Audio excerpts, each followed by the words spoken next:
નમસ્કાર વિદ્યાર્થી મિત્રો.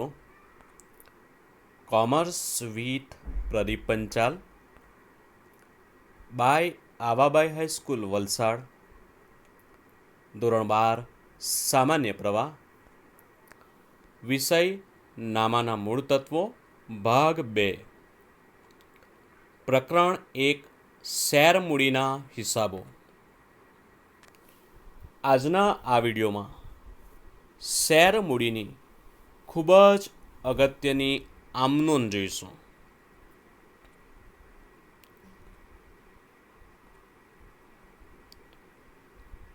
આપણે શેર મૂડીની આમનોંધ જોતા પહેલાં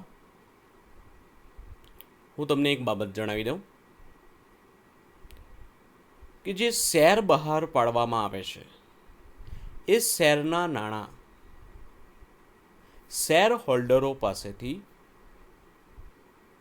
3 રીતે મંગાવવામાં આવે છે: અરજી વખતે, મંજૂરી વખતે અને પ્રથમ અને આખરી હપ્તા દ્વારા શેરના નાણાં મંગાવવામાં આવે છે. તો અરજી વખતે 2 આમનોંધ થાય, મંજૂરી વખતે 2 આમનોંધ, પ્રથમ હપ્તા વખતે 2 આમનોંધ અને જો આખરી હપ્તો હોય તો ત્યારે 2 આમનોંધ. તો આપણે દરેકની 2 આમનોંધ જોવાના છે. તો જોઈએ આપણે આમનોંધ. ખાના બનાવી દઈશું: તારીખ, વિગત, ખાપા, ઉધાર અને જમા. સૌથી પહેલા અરજી વખતેની આમનોંધ જોઈએ, જેની 2 આમનોંધ આપણે જોવાના છે. પહેલી આમનોંધ: બેંક ખાતે ઉધાર તે ઇક્વિટી શેર અરજી ખાતે. નંબર 2, ઇક્વિટી શેર અરજી ખાતે ઉધાર તે ઇક્વિટી શેર મૂડી ખાતે. તો આ આમનોંધ સાદી આમનોંધ છે. હવે જ્યારે દાખલામાં વધારાનું કંઈક આવે તો અંદર કેવી રીતે એડ કરવાનું તે હું તમને જણાવું છું. આ 2 આમનોંધ તો સાદી આમનોંધ છે, જે તો આવવાની જ. આ સિવાયનું કંઈ વધારાનું અંદર કંઈ આવે તો તે આપણે એડ કરતી વખતે શું ધ્યાનમાં રાખવાનું તે હું તમને જણાવું છું. સાદી આમનોંધ ફરી એકવાર જોઈ લઈએ. બેંક ખાતે ઉધાર તે ઇક્વિટી શેર અરજી ખાતે, ઇક્વિટી શેર અરજી ખાતે ઉધાર તે ઇક્વિટી શેર મૂડી ખાતે. જો ઇક્વિટી શેર અરજીમાં પ્રીમિયમ હોય તો ત્યારે આપણે તે જામીનગીરી પ્રીમિયમ ખાતે લખવાનું.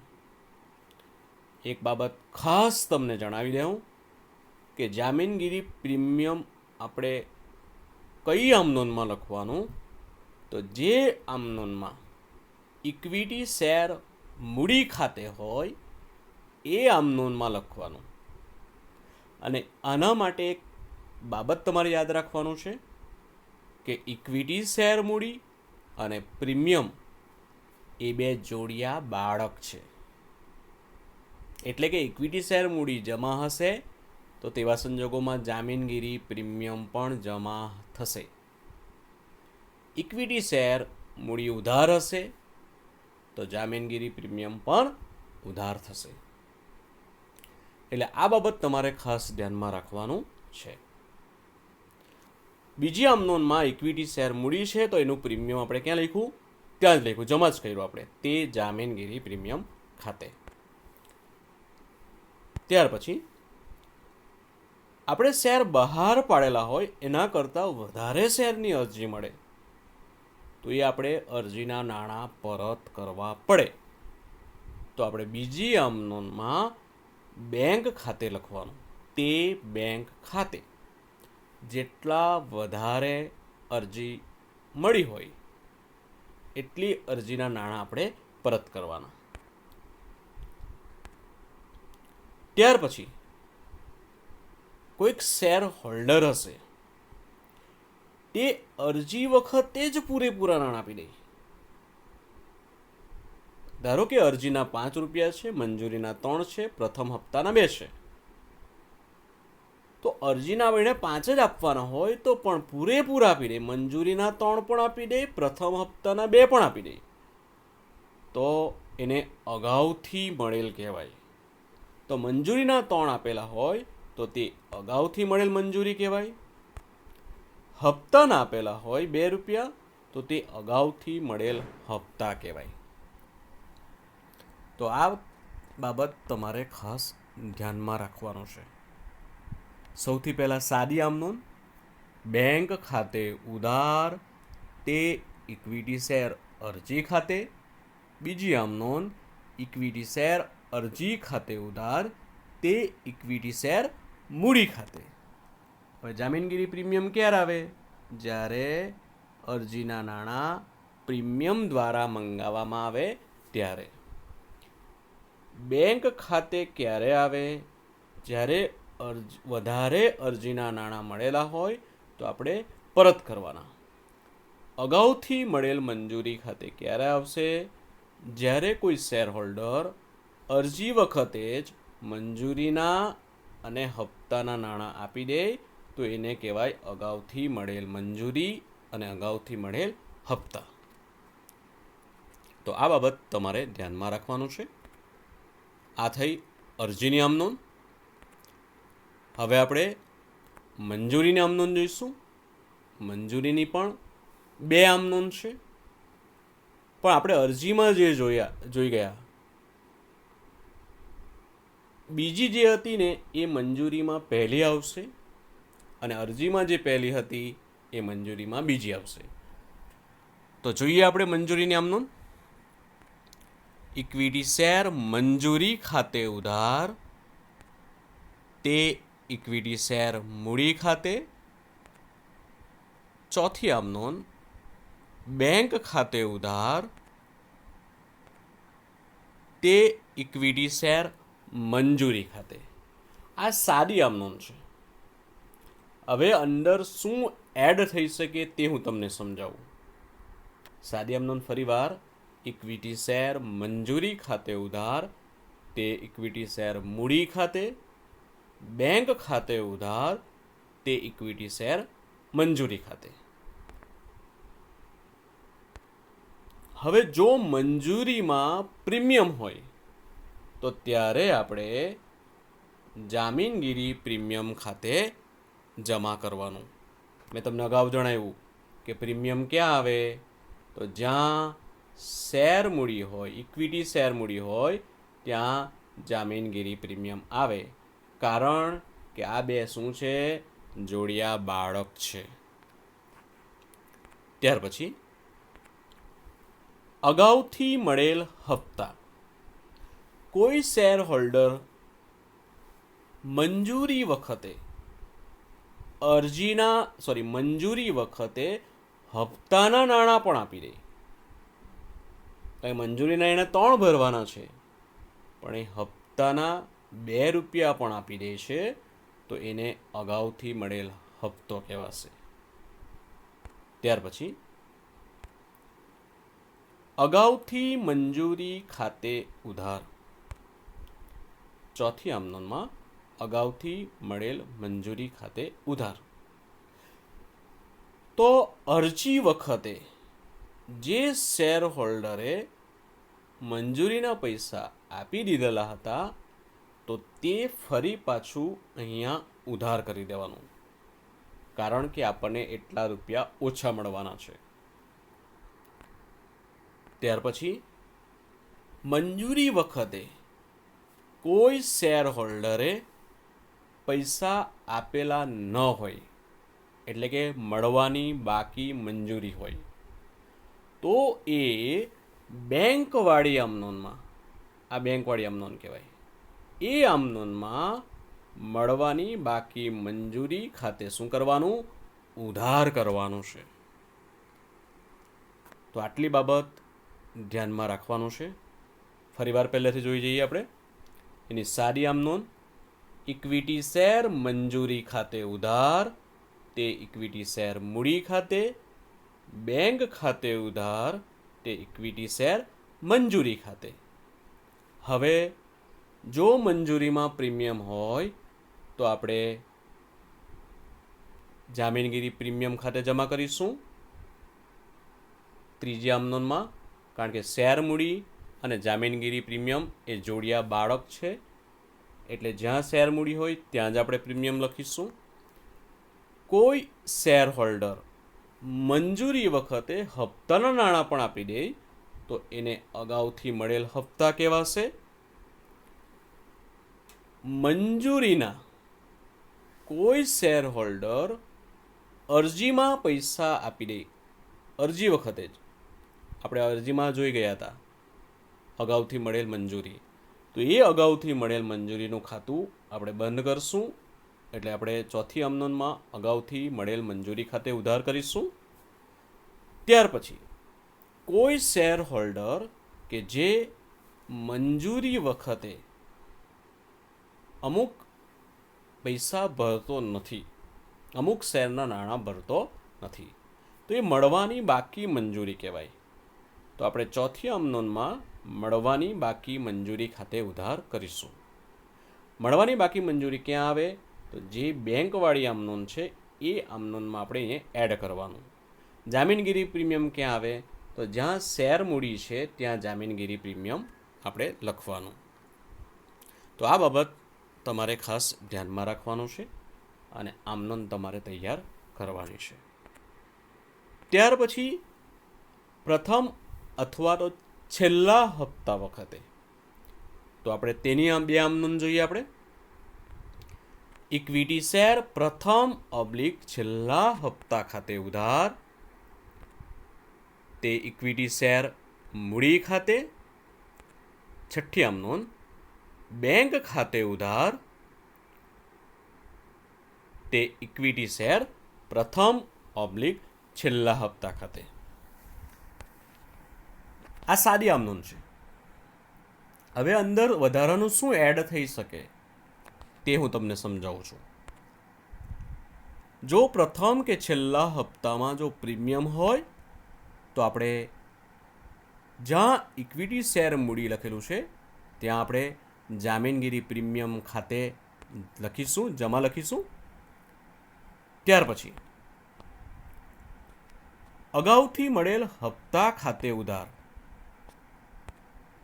છઠ્ઠી આમનોનમાં અગાઉથી મળેલ હપ્તા ખાતે ઉધાર. આ ક્યારે લખવામાં આવે? તો કોઈ શેર હોલ્ડર એવો હશે કે જેણે અરજી વખતે હપ્તાના પૈસા પણ ચૂકવી દીધા હશે, મંજૂરી વખતે પણ હપ્તાના પૈસા ચૂકવી દીધા હશે, તો એ જે આપણે લખેલું ત્યાં તેને ફરી પાછું અહીંયા ઉધાર કરી દેવાનું, કારણ કે એટલી રકમ ઓછી મળશે. તેને કહેવાય અગાઉથી મળેલ હપ્તા ખાતે ઉધાર. ત્યાર પછી મળવાની બાકી હપ્તા ખાતે કોઈ શેર હોલ્ડર કે જે આખરી હપ્તા કે પ્રથમ હપ્તાના પૈસા ભરશે નહીં તો એને કહેવાય મળવાના બાકી હપ્તા. તો એ મળવાના બાકી હપ્તા બેંકવાળી આમનોનમાં આવશે, એટલે એ લખીશું આપણે મળવાના બાકી હપ્તા ખાતે. તો આ રીતે તમારે 6 આમનોન તૈયાર કરવાનું છે.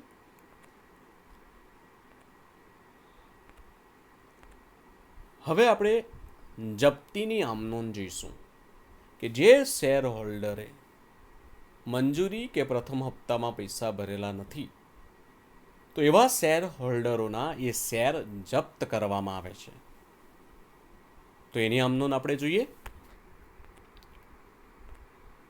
ખાના, તારીખ, વિગત, ખાપા, ઉધાર રૂપિયા અને જમા રૂપિયા. પહેલી આમનોન શેર બહાર પાડીએ ત્યારે શેર મૂડી ખાતું જમા હતું. હવે શેર જપ્ત કરીએ છીએ એટલે શેર મૂડી ખાતું ઉધાર કરીશું, એટલે ઇક્વિટી શેર મૂડી ખાતે ઉધાર, તે ઇક્વિટી શેર જપ્તી ખાતે. જે શેર હોલ્ડરે મંજૂરીના કે પ્રથમ કે છેલ્લા હપ્તાના પૈસા ભરેલા નથી, તો એવા શેર હોલ્ડરે અમુક પૈસા તો ભરેલા હશે, તો જે પૈસા ભરેલા હોય તો તે આપણે ઇક્વિટી શેર જપ્તી ખાતે લખવાનું. તો તે ઇક્વિટી શેર જપ્તી ખાતે. હવે જે પૈસા ભરેલા નથી તો તે લખીશું, જેમ કે મંજૂરી વખતે નથી ભરેલા તો તે ઇક્વિટી શેર બાકી મંજૂરી ખાતે. હપ્તા વખતે નથી ભરેલા તો તે ઇક્વિટી શેર બાકી હપ્તા ખાતે. હવે એક ખૂબ અગત્યની બાબત હું તમને જણાવવા જઈ રહ્યો છું કે આપણે જામીનગીરી પ્રીમિયમ ખાતે ઉધાર ક્યારે કરવાનું. જપ્તી નિયમનોમાં જામીનગીરી પ્રીમિયમ ખાતે ઉધાર ક્યારે કરવાનું? તો જ્યારે જે શેર હોલ્ડરે મંજૂરીના અને હપ્તાના નાણાં ભરેલા નથી અને એમાં જો પ્રીમિયમ હોય તો તેવા સંજોગોમાં આપણે જામીનગીરી પ્રીમિયમ ખાતે ઉધાર કરવાનું. અગાઉ તમને જણાવેલું જ છે કે જામીનગીરી પ્રીમિયમ ક્યાં આવે?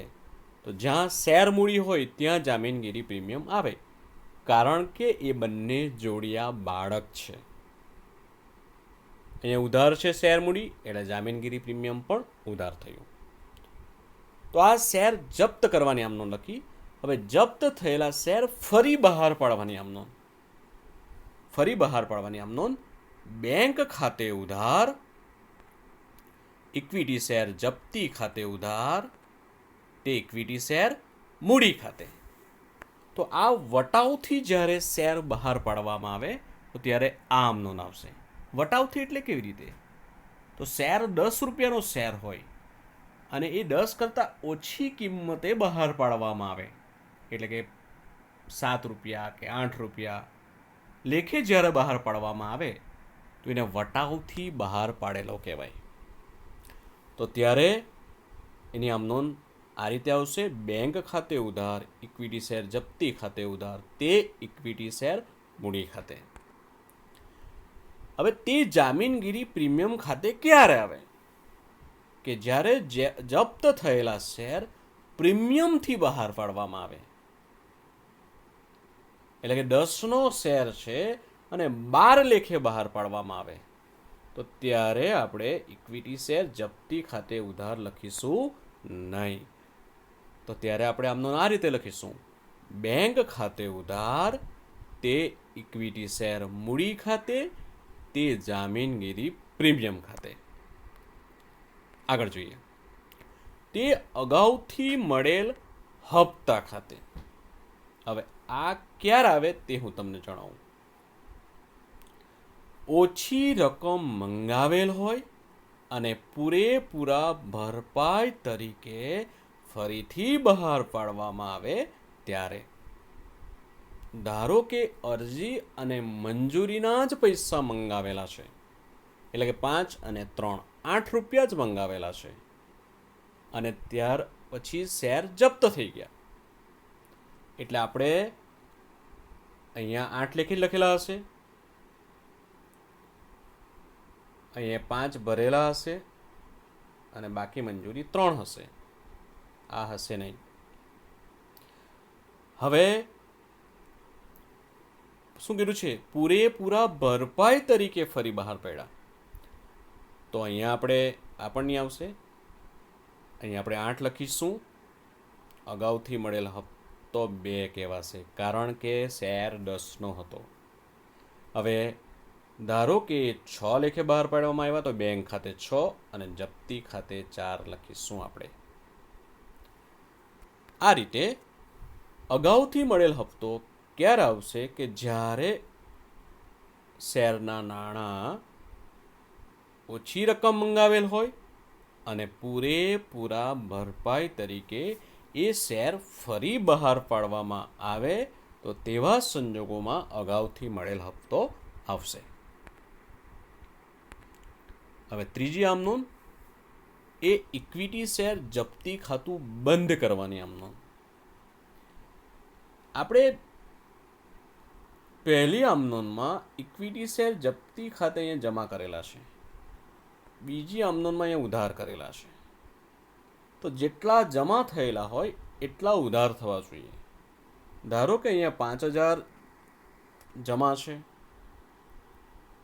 ઉધાર 4,000 જ છે, તો ફરી પાછા અહીંયા આપણે ઉધાર 1,000 કરવા પડે.